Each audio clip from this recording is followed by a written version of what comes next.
So we just saw the Cadillac Williams show. And I must say, am I the only person that watched that game and felt like Auburn looked completely different than they have looked all season? And what do you mean by that, dudes? Even in a loss, that was probably the most entertaining Auburn game that I've seen all year. The energy.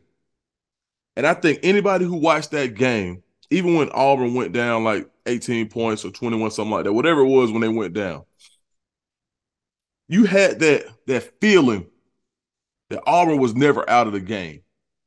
Even when Mississippi State was running up and down the field, you just had that feeling that, you know what, somebody's going to make a play. Something's going to happen. And I think that energy was a direct result of Cadillac Williams being a head coach. There were some things that I saw that I haven't seen all year. And it just kind of goes to show you, like, with the previous regime versus what some fresh energy can do. No new players. Zero new players. We saw guys that we haven't seen play as much.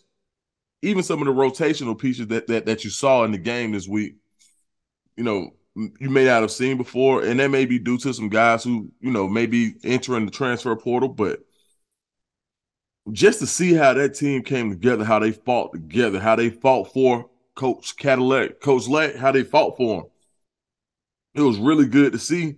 And to see his energy out there, man. Lack, look, first of all, Lack looked like he wanted to grab them shoulder pads himself and go out there. The funniest thing to me is, I wouldn't care if it was 4th and 19. Lack was looking like, should we go for it? Like, every time it was a thought across his mind of going for it on 4th. And I love it. You know why? What do you have to lose? You're playing with house money. We knew what this team was. We've seen the roster already. So with Lack being able to say, you know what, go for it. Go for it. Go for it. Because eventually you're going to get one, right? And two, trying to create a spark on the road in Starkville, the Cowbells are going.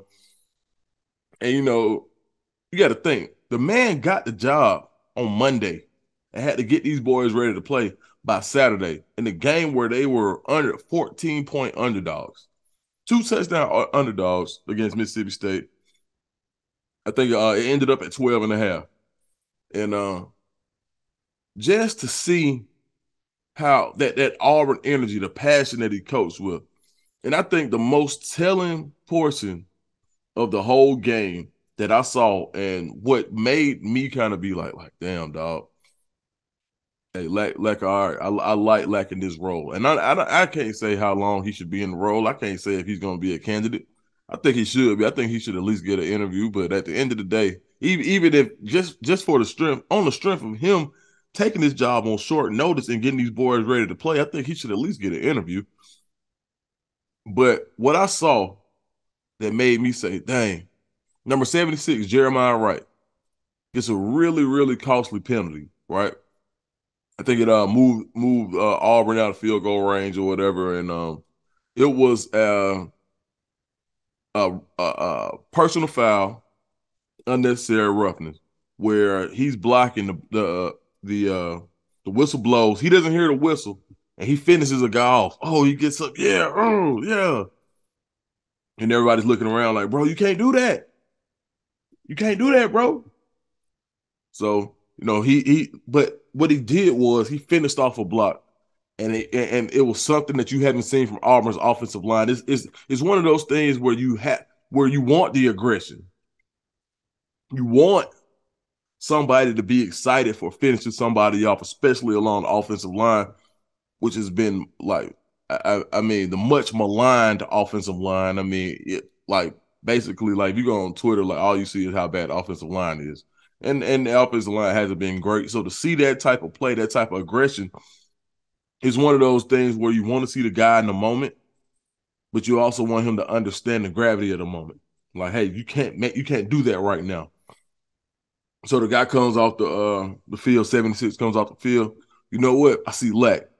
Me knowing Lack, He's thinking, dang, I need him to keep that aggression, but I just need him to harness that aggression. In that moment, he knew what that kid needed. So at any other program, this is really moment specific, and this is why sometimes what goes into coaching is so much more to X's and O's. So he could have went off on a kid, right? Like you might see a Nick Saban, or you might see like a Kirby Smart or somebody like that. Like could have went off on him right then. In those programs at this time, that probably would have been the right thing to do. You got to snatch them off because you probably got another guy, another 5-star that's waiting to go in, and you can't make those type of mistakes. So yeah, he probably would have cursed. He would have been cursed out. But at Auburn, he's probably the best thing you had on the offensive line. He's probably the best offensive lineman, and nobody was expecting that out of him. So he, once he makes that play, Lack gets him and he hugs him and says, "Hey man, hey, you can't do that, but I love it. You can't do that, son, but you got to keep that aggression. But you can't do it right there." And you can see him, and you can see the player, right, like pointing to his ear, like I didn't hear the whistle. So in that moment, Lack knew there's an old saying in the South. Sometimes you get more with sugar, you get more flies with sugar than you do shh, if you know what I mean, right? Lack picked his battle at the time and understood what was needed because he had to keep that guy engaged in order for Auburn to have a chance to win. And if you notice, they ran off his backside a whole lot. 76 has probably been, over the past 3 to 4 weeks, he's probably been the best offensive lineman Auburn has had. So that, case in point, in that moment, that's one of those things that made me say, dang, that's the part of the Auburn culture that has been missing, in my opinion, which has been that, kind of like knowing how to get the most out of your players. All players are not created equal. There are going to be some guys you're going to have to love up on. There's going to be some guys that you're going to have to bite on. But at the end of the day, knowing when to do what is a skill that I think that the right head coach for Auburn will have to have. You cannot be, and it's one of those things that you have to know how to do without being considered as playing favorites. So you don't want a guy that only has one speed. He's only got the fastball. And so every time that there's somebody that needs to be disciplined, every time that there's somebody who makes a bad play, every time there's somebody who might have missed the class, they're all treated 1,000% the same. Because all players aren't the same, and everybody will not respond to the same thing. Now, what I will say, that punishments need to be fair across the board. But there's a way to deal with each individual player on your roster, and to have the pulse of that roster, for the head coach to have the pulse and know what buttons to push, what strings to pull, when to bite, when to hug, when to yell, when to love. I think that is an underrated skill in coaching today, and I think whoever Auburn hires, they have to have it. One thing about it, Cadillac has it already.